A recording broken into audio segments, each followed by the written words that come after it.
ಒಂದು ಚಿಕ್ಕ ಡೌಟು, ನಿಮ್ಮ ಧೈರ್ಯಕ್ಕೆ ಮೆಚ್ಚಬೇಕು, ನಿಮ್ಮ ಕಾಳಜಿಗೂ ಮೆಚ್ಚಬೇಕು. ಆದರೆ ಸರ್ಕಾರ ಏನು ಮಾಡ್ತಾಯಿತ್ತು ಅಂದರೆ ಇವೆಲ್ಲ ನಡೀತಾ ಇದ್ದಾಗ ಬಹುಶಃ ಸರ್ಕಾರಗಳು ನೋಡಿ, ಅವತ್ತು ಸರ್ಕಾರಗಳು ಎಲ್ಲವೂ ಸಹ ಒಂದು ಕಡೆ ಕೆ ಜಿ ಎಫನ್ನು ಮರೆತು ಕೂತಿದ್ರು, ಬಿಟ್ಟೋಯ್ತು. ಕೆ ಜಿ ಎಫ್ ನಮ್ಮ ಕೈ ತಪ್ಪಿತು ಅನ್ನೋ ರೀತಿಯಲ್ಲಿ ಕೂತಿದ್ರು. ಇನ್ನು ಬೆಳಗಾವಿ ಕಿತ್ತೂರಾಣಿ ಚೆನ್ನಮ್ಮ ರಾಯಣ್ಣನ ಪುಣ್ಯಭೂಮಿ, ಜನ್ಮಭೂಮಿ ಎನಿಸ್ಕೊಳ್ಳುವಂಥ ಬೆಳಗಾವಿ ಅಲ್ಲಿ MES ಪುಂಡಾಟಿಕೆ ಯಾಗಿತ್ತು ಅಂದರೆ ಸೇಮ್ ಇದೇ ಥರ ಶ್ರೀರಾಮ್ಪುರ ಅಂತ ಹೇಳಿದ್ವಲ್ಲ, ಹಾಗೆ ಒಂದು ಕನ್ನಡ ಬಾವುಟ ಹಿಡ್ಕೊಂಡು ಯಾರೂ ಬೆಳಗಾವಿಯ ಒಳಗಡೆ ಓಡಾಡೋಕ್ಕೆ ಆಗ್ತಿರಲಿಲ್ಲ. ಅಷ್ಟು ಮರಾಠಿ ಪುಂಡಾಟಿಕೆ, ಅಷ್ಟು ಮರಾಠಿಗರ ಗಲಭೆ. ಇಲ್ಲೊಬ್ಬ ಭಕ್ತಾವಸ್ತಲ ಆದರೆ ಅಲ್ಲೊಬ್ಬ ಸಂಭಾಜಿ ಪಾಟೀಲ್ ಅನ್ನುವ ಮಹಾನ್ ದೊಡ್ಡ ರೌಡಿ, ಮಹಾನ್ ಪಾತಕಿ ಅವನು. ನೋಡಿ, ಬೆಳಗಾವಿ ಗಂಡು ಮೆಟ್ಟಿನ ನೆಲದಲ್ಲಿ 7 ಜನ ಶಾಸಕರು MESನವ್ರು ಗೆದ್ದು ಬರೋರು. MESನವರು ವಿಧಾನಸೌಧದಲ್ಲಿ ಬಂದು ಗಲಾಟೆ ಮಾಡೋರು, ನಮಗೆಲ್ಲ ಮರಾಠಿಲೇ ಮಾತಾಡಬೇಕು, ನೀವೆಲ್ಲ ಮರಾಠಿಲೇ ಕಾಗದ ಪತ್ರಗಳು ಕೊಡಬೇಕು ಅಂಥೇಳಿ ವಿಧಾನಸಭೆಯಲ್ಲಿ ಸಿಕ್ಕಾಪಟ್ಟೆ ಗಲಾಟೆ ಮಾಡೋರು. ಅಷ್ಟು ಗಲಾಟೆ ಮಾಡಿದ್ರು ಯಾರೂ ನಮ್ಮವರು ಮಾತಾಡ್ತಿರ್ಲಿಲ್ಲ ಅವ್ರ ಮುಂದೆ.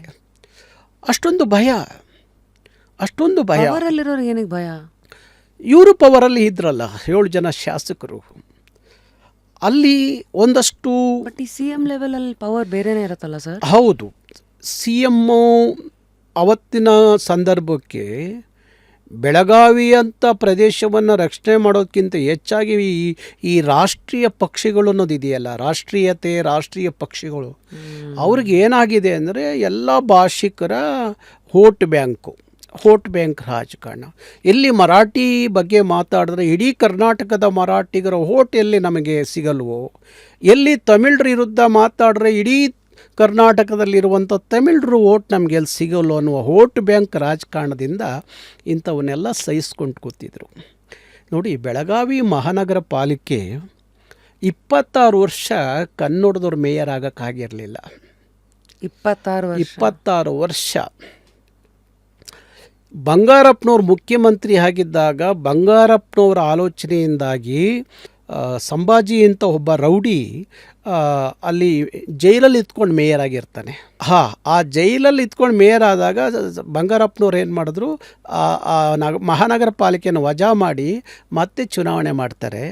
ಆಗ ಸಿದ್ದಣ್ಣಗೌಡ ಪಾಟೀಲ್ ಅಂತ ಒಬ್ಬರು ಮೇಯರ್ ಆಗ್ತಾರೆ ಕನ್ನಡದವರು.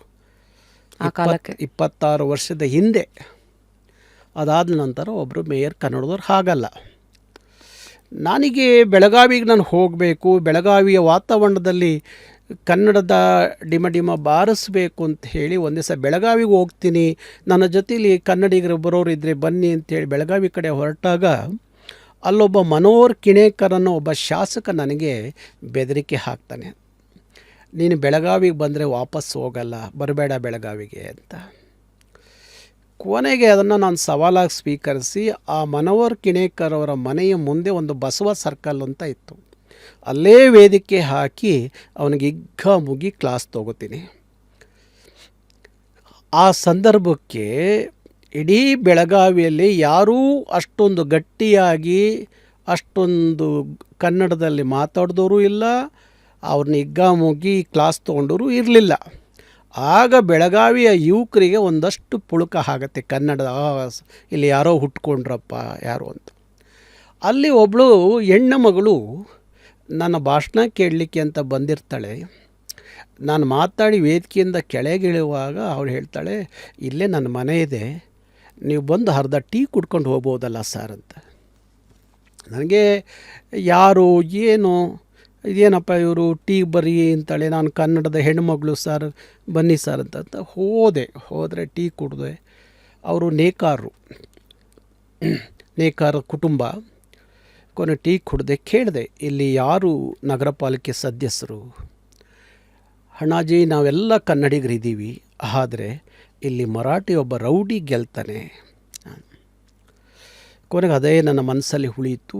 ಅದಾದ 3 ತಿಂಗಳಿಗೆ ನಾನು 3 ತಿಂಗಳು ಹೆಚ್ಚು ಕಡಿಮೆ ಬೆಳಗಾವಿಗೆ ಹೋಗೋದು ಬರುವುದು ಪ್ರಾರಂಭ ಮಾಡಿದೆ. ಕನ್ನಡ ಭಾಷಾ ಒಕ್ಕೂಟ ಅಂತ ಹೇಳಿ ಅಲ್ಲಿ ಒಂದು ಚುನಾವಣೆಗೆ ಒಂದು ಒಕ್ಕೂಟ ಮಾಡಿಕೊಂಡು 22 ಜನನ ಚುನಾವಣೆ ನಿಲ್ಲಿಸಿದೆ ಬೆಳಗಾವಿಲಿ. 22 ಜನ ನಿಲ್ಲಿಸಿದೆ. 22 ಜನಕ್ಕೂ ಸಹ ನಾನು ಎಲ್ಲ ಥರದ ಸಹಾಯ ಮಾಡಿ ಆ ಚುನಾವಣೆಯಲ್ಲಿ 22 ಜನನೂ ಗೆದ್ದರು ಮಹಾನಗರ ಪಾಲಿಕೆಗೆ. ಮೇಯರ್ ತರಹದ ಸಹಾಯ ಅಂದರೆ ಯೂಶಲಿ ಏನೇನಿರುತ್ತೆ? ಈಗ ಅಲ್ಲಿ ಖರ್ಚುಗಳು, ಸಣ್ಣ ಪುಟ್ಟ ಖರ್ಚುಗಳಿರುತ್ತೆ. ಅದು ಪೋಸ್ಟರು ಇರ್ಬೋದು, ಅದರ ಭಿತ್ತಿ ಪತ್ರ ಇರ್ಬೋದು, ಈ ಥರದ್ದೆಲ್ಲ ಅಲ್ಲಿ ಬಂದಂಥ ಊಟ ತಿಂಡಿ ವ್ಯವಸ್ಥೆ ಇದೆಲ್ಲ ನಾನೇ ಮಾಡಿದೆ. ಆಗ 22 ಜನ ಅಲ್ಲಿ ಆಯ್ಕೆ ಆದರು. ಅವಳ ಅದೃಷ್ಟಿಗೆ ಕ್ಯಾಟಗರಿ ಅವಳದೇ ಬಂತು. ಅವಳು ಗೆದ್ದಿದ್ಲು. ಅವಳು ನಿಲ್ಲಿಸಿದ್ದೆ ಆ ವಾರ್ಡಲ್ಲಿ, ಅವಳು ಗೆದ್ಲು. ಕ್ಯಾಟಗರಿ ಮಹಿಳಾ ಇದ್ರದ್ದು ಕ್ಯಾಟಗಿರಿ ಅವಳದೇ ಬಂತು. ಒಬ್ಬಳೇ ಹೆಣ್ಣು ಮಗಳಿದ್ದಿದ್ದು, ಅವಳೇ ಮೇಯರ್ಗೆ ನಿಂತ್ಕೊಂಡೆ. ನಾಳೆ 1 ವಾರ ಮೇಯರ್ ಚುನಾವಣೆ ಇದೆ. ನಾನು ಬೆಂಗಳೂರಿಗೆ ಬಂದು ಮತ್ತೆ ಹಿಂದಿನ ದಿವಸ ಹೋಗ್ತೀನಿ ಬೆಳಗಾವಿಗೆ. ಹೋದರೆ ಈ ಸಂಭಾಜಿ ಪಾಟೀಲ್ ಜೈಲಿಂದ ಬಂದಿರ್ತಾನೆ.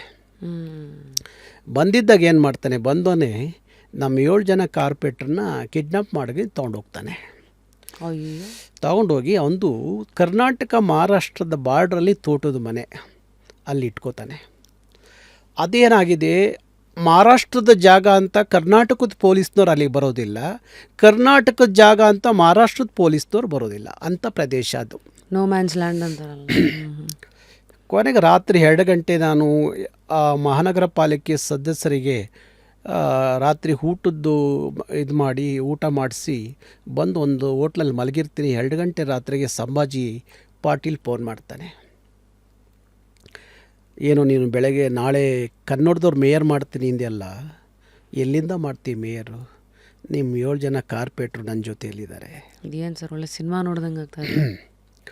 ರಾತ್ರಿ 2 ಗಂಟೆಗೆ ಹೇಳ್ತಾನೆ, ನೀನು 20 ಲಕ್ಷ ದುಡ್ಡು ತೊಗೊಂಡು ನಾನು ಕಳಿಸಿದ ಕಾರ್ನಲ್ಲಿ ನೀನು ಒಬ್ಬನೇ ನನ್ನ ತೋಟದ ಮನೆಗೆ ಬಂದರೆ ಆಗ ನೀನು ಮೇಯರ್ ಮಾಡ್ಬೋದು ನಾಳೆ, ಇಲ್ಲಾಂದರೆ ಸಾಧ್ಯ ಇಲ್ಲ. ನಾನು ಒಂದಷ್ಟು ಅವತ್ತು ಚುನಾವಣೆ ಅಂದರೆ ಏನಾರು ಇದ್ದೇ ಇರುತ್ತೆ ಅಂತ ಸ್ವಲ್ಪ ಹಣವನ್ನು ಇಟ್ಕೊಂಡಿದ್ದೆ ಹೋಟ್ಲಲ್ಲಿ.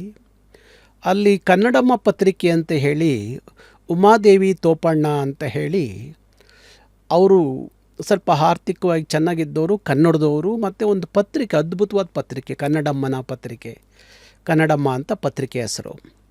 ಅವ್ರಿಗೆ ಫೋನ್ ಮಾಡಿದೆ. ಆಯಿತು ನಾನೊಂದು ಸ್ವಲ್ಪ ಕಳಿಸ್ಕೊಡ್ತೀನಿ ಅಂದರು. ಅವರೊಂದು ಸ್ವಲ್ಪ ಕಳಿಸ್ಕೊಟ್ರು. ನಾನು ಅಲ್ಲಿರೋ ಪೊಲೀಸ್ ಅಧಿಕಾರಿಗಳಿಗೆಲ್ಲ ಫೋನ್ ಮಾಡಿದೆ. ಎಲ್ಲ ಹೇಳ್ತಾರೆ, ಹೋಗಬೇಡಿ, ಆ ಜಾಗ ಸರಿ ಇಲ್ಲ, ಹೋಗಬೇಡಿ. ಯಾಕೆ ನಿಮ್ಗೆ ಇಂಥ ಹುಚ್ಚುತನ, ಬಿಟ್ಬಿಡಿ, ಕನ್ನಡದವ್ರು ಮೇಯರ್ ಆದ್ರೇನು, ಬಿಟ್ಟರೆ ನಿಮ್ಗೆ ಯಾಕೆ ಅದು, ಇದ್ಯಾಕೆ ಇಷ್ಟೊಂದು ಇದು ಮಾಡ್ತಾಯಿದ್ದೀರಾ ನೀವು?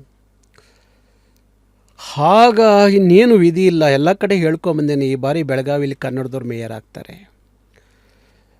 ಜೀವವನ್ನು ಗಟ್ಟಿಯಾಗಿ ಇಟ್ಕೊಂಡು ಅವ್ರು ಕಳಿಸಿದ ಕಾರಲ್ಲಿ 20 ಲಕ್ಷ ದುಡ್ಡು ತೊಗೊಂಡು ಒಬ್ಬನೇ ಹೋದೆ ತೋಟದ ಮನೆಗೆ. ನನಗೂ ಅವನಿಗೂ ಒಂದಷ್ಟು ಈ ಮಾಧ್ಯಮಗಳ ಜೊತೆಯಲ್ಲಿ ಮಾಧ್ಯಮದಲ್ಲಿ ಅವನು ಅಲ್ಲಿ ಕೂತ್ಕೋತಿದ್ದ ಬೆಳಗಾವಿಲಿ, ನಾನು ಬೆಂಗಳೂರಲ್ಲಿ ಮಾಧ್ಯಮದಲ್ಲಿ ಕೂತ್ಕೊಂಡು ಮಾತಾಡ್ತಿದ್ದೆ. ಅವನಿಗೆ ಯಾವಾಗಲೂ ನಾನು ಒಂದಷ್ಟು ಕ್ಲಾಸ್ ತೊಗೋತಿದ್ದೆ ಮಾಧ್ಯಮದ ಮುಖಾಂತರ. ಏನು ಮಾತಾಡ್ತಾ ಇದ್ರಿ ಕ್ಲಾಸ್ ತೊಗೊಳ್ಳೋದಂದ್ರೆ? ಅದು ಹೇಗೆ ನೀನು ಬೆಳಗಾವಿಗೆ ಬರ್ತೀಯ, ನೀನು ಹೇಗೆ ಇದು ಮಾಡ್ತೀಯ, ಹಾಗೆ ಅಂದಾಗ ನಾನು ಉತ್ತರ ಕೊಡ್ತಿದ್ದೆ, ಬೆಳಗಾವಿ ನಿಮ್ಮ ಅಪ್ಪಂದಲ್ಲ ಕಣೋ, ಬೆಳಗಾವಿ ಕರ್ನಾಟಕದ ಅವಿಭಾಜ್ಯ ಅಂಗ, ಚೆನ್ನವ ಹುಟ್ಟಿದ್ದಂಥ, ರಾಯಣ್ಣ ಹುಟ್ಟಿದಂಥ ಪುಣ್ಯ ಭೂಮಿಲಿ ನೀನು ಯಾರು, ಅರಿಯ ನೀರಿಗೆ ದೊಣ್ಣೆ ನಾಯಕ ಅನ್ನಂಗೆ ಅಂತ ಹೀಗೆಲ್ಲ ತುಂಬ ಸಲ ಅವನ ಜೊತೆಲಿ ಸಂಘರ್ಷದ ಮಾತುಗಳು ನಡೀತಾ ಇತ್ತು. ಅದು ಅವನ ಹೆಂಡ್ತಿ, ಅವನು ಸುಮ್ಮನಿದ್ದ ಆ ಸಂದರ್ಭಕ್ಕೆ ತೋಟದ ಮನೆ. ಅವನ ಹೆಂಡ್ತಿ ಸುಮ್ಮನೆ ಇರಲಿಲ್ಲ. ತುಂಬ ಭಾರಿ ದೊಡ್ಡ ಹೆಣ್ಣು ಮಗಳು, ಭಾರಿ ಘಟಾನುಘಟಿ ಹೆಣ್ಣು ಮಗಳು, ಏನು ಕೂಗಾಡ್ತಾಳೆ, ಕಿರ್ಚಾಡ್ತಾಳೆ. ಇಡೀ ತೋಟದಲ್ಲಿ ಅಲ್ಲಲ್ಲೇ ಬೆಂಕಿ ಹಚ್ಚಿದ್ದಾರೆ, ಅಲ್ಲಲ್ಲಗೊಂದು ಗುಂಪು ಅಲ್ಲಲ್ಲೇ ಇಸ್ಪಿಟ್ಟಾಡ್ಕೊಂಡು ಕೂತಿದ್ದಾರೆ. ಆ ಜಾಗಕ್ಕೆ ಹೋಗ್ಬಿಟ್ಟೆ ನಾನು. ಯಾಕೆ ಇಲ್ಲಿಂದ ವಾಪಸ್ ಹೋಗೋದು ಅನ್ನೋ ಆಲೋಚನೆಗಳು ಇದೆ. ಆ ಸಂದರ್ಭಕ್ಕೆ ನಾವು ವಾಪಸ್ ಹೋಗ್ತೀವಿ ಅನ್ನೋ ಒಂದು ವಾತಾವರಣ. ಆದರೂ ಬಿಡಲಿಲ್ಲ. ಕೊನೆಗೆ ಅವನ ಜೊತೆಲಿ ಕೂತ್ಕೊಂಡು ಮಾತಾಡಿದೆ. ಅವನಿಗೇನಿತ್ತು ಅಂದರೆ, ಅವನು MLA ಆಗಿದ್ದ ಆವಾಗ. ಅವನು ಬೆಂಗಳೂರಿಗೆ ಬಂದಿರಲಿಲ್ಲ ನಮ್ಮ ಬೈಕ್ಗೆ. ಅವನಿಗೆ ಬೆಂಗಳೂರಿಗೆ ಬರಬೇಕಾಗಿತ್ತು. ಆಗ ನನ್ನ ಜೊತೆಲಿ ಮಾತಾಡ್ತಾ, ನೋಡಿ ನೀವು ಬೆಂಗಳೂರು ಬಂದಾಗ ನಾನು ಏನೂ ಮಾಡಲ್ಲ ಅನ್ನೋದಾದರೆ ನಾನು 7 ಜನ ಇವ್ರನ್ನ ಕಳಿಸ್ಕೊಡ್ತೀನಿ ಅಂದ. ಆಯಿತು ಅಂತ ಹೇಳಿ ಆ ಸಂದರ್ಭಕ್ಕೆ ಏನು ಮಾಡೋದು, ಆಯಿತು ಅಂತ ಹೇಳಿ 20 ಲಕ್ಷ ದುಡ್ಡು ಕೊಟ್ಟು ಆ 7 ಜನ ಕಾರ್ಪೊರೇಟ್ರ್ ಕರ್ಕೊಂಬಂದೆ ಅಲ್ಲಿಂದ. ರಾತ್ರಿ ಅವ್ರನ್ನೆಲ್ಲ ಒಂದು ಹೋಟ್ಲಲ್ಲಿ ರೂಮಲ್ಲಿ ಬಿಟ್ಟು ಲಾಕ್ ಮಾಡಿಬಿಟ್ಟು ತಗೊಂಬಂದು ಬೆಳಗ್ಗೆ ಮಹಾನಗರ ಪಾಲಿಕೆಯಲ್ಲಿ ಕರ್ಕೊಂಡೋಗಿ ಆ ಹೆಣ್ಣುಮಗಳನ್ನು ಮೇಯರ್ ಮಾಡಿದೆ. 26 ವರ್ಷದ ನಂತರ ಆ ಹೆಣ್ಣುಮಗಳು ಪ್ರಶಾಂತ್ ಬುಡಿವಿ ಅಂತ ಆ ಹೆಣ್ಣುಮಗಳು ಬೆಳಗಾವಿ ಮಹಾನಗರ ಪಾಲಿಕೆ ಮೇಯರ್ ಆಗ್ತಾರೆ. ಇದು ಇತ್ತೀಚಿನ ತುಂಬ ಹಿಂದೆ ನಾನು ಪ್ರಾರಂಭ ಕರ್ನಾಟಕ ರಕ್ಷಣಾ ವೇದಿಕೆ ಕಟ್ಟಿದ ಒಂದು 99ರಲ್ಲಿ ರಕ್ಷಣಾ ವೇದಿಕೆ ಉದಯವಾಯಿತು, ಒಂದು 3-4 ವರ್ಷದ ಅಂತರದಲ್ಲಿ. ಆಗ ಅಲ್ಲಿಂದ ಆ ಮೇಯರ್ ಚುನಾವಣೆ ಆಗಿ ಆ ಮೇಯರ್ ಘೋಷಣೆ ಆದ ಮೇಲೆ ಬಂದು ಕಿತ್ತೂರಾಣಿ ಚೆನ್ನಮ್ಮನಿಗೆ ಮಾಲೆ ಹಾಕಿ ಅಲ್ಲಿಂದ ಬೆಂಗಳೂರಿಗೆ ಬರ್ತೀನಿ.